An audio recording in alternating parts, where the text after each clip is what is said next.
lonely together.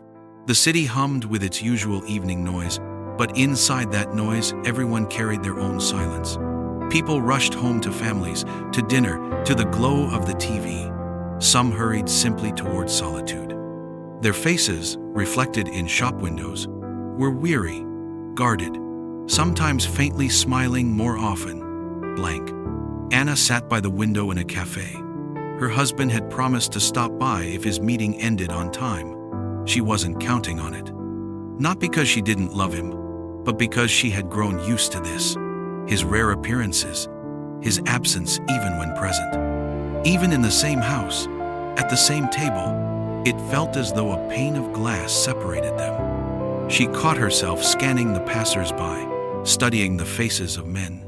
She wasn't looking for romance or escape. All she wanted was a glance that would meet her own, a reminder that she was visible, alive. Across the city, Sergei walked home through dim courtyards. His wife and children were waiting. Dinner would be on the table, the children in their room, and his wife's voice heavy with fatigue. He would say a few words, switch on the news, while she scrolled through her phone. Their life ran like a well-oiled machine, bills paid, groceries bought, schedules kept. Everything worked, except the two of them. He remembered her laughter once, the way she had sought his eyes. Now she looked through him. And he, too, found himself scanning the crowd, searching for a trace of recognition in a stranger's smile.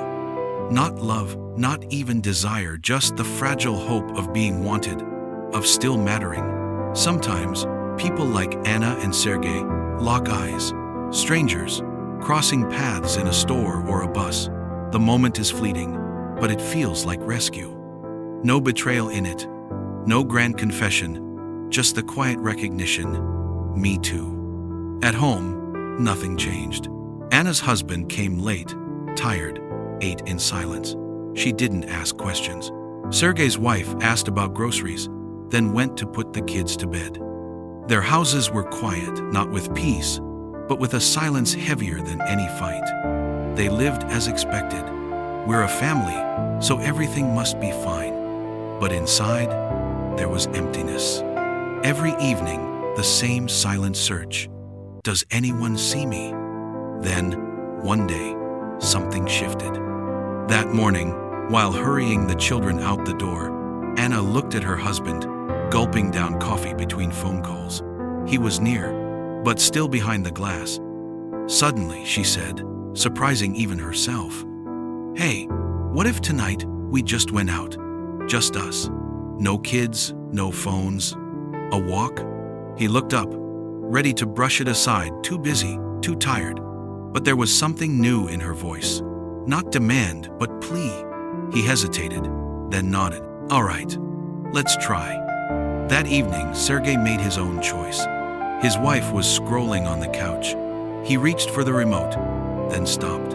"You know," he began, sitting beside her, "we haven't really talked in a long time. Don't you think?" She blinked in surprise. He held her gaze. "I don't want us to just be roommates. I miss you." For a long moment she was silent, and then for the first time in years, her eyes filled not with indifference, but something else. Pain maybe, or hurt long buried. "Me too," she whispered. "I thought you didn't notice." 2 evenings unfolded in 2 different homes. Anna and her husband walked slowly along the riverside, at first in silence, then in halting talk, small things, then deeper ones. Laughter returned, rusty, but real. Sergei and his wife sat in the kitchen long after the tea had gone cold, talking, arguing, remembering, but it was alive, and that mattered. Weeks passed. The first attempts felt strange, fragile. Routine pressed in, as it always did. Anna's husband still buried himself in work. Yet one evening he came home early and said, "I canceled a meeting. Let's watch that movie you wanted." It was small, but she smiled because in that moment, he had seen her. Sergei also learned that words weren't enough.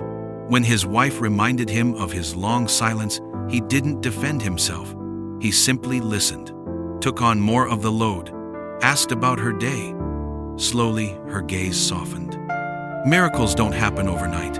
It's easy to meet a stranger's eyes in a crowd. It's harder to keep meeting them at home. But both Anna and Sergei chose not to keep looking outward. They chose to look inward, back at the ones they had once chosen. Not everything was smooth.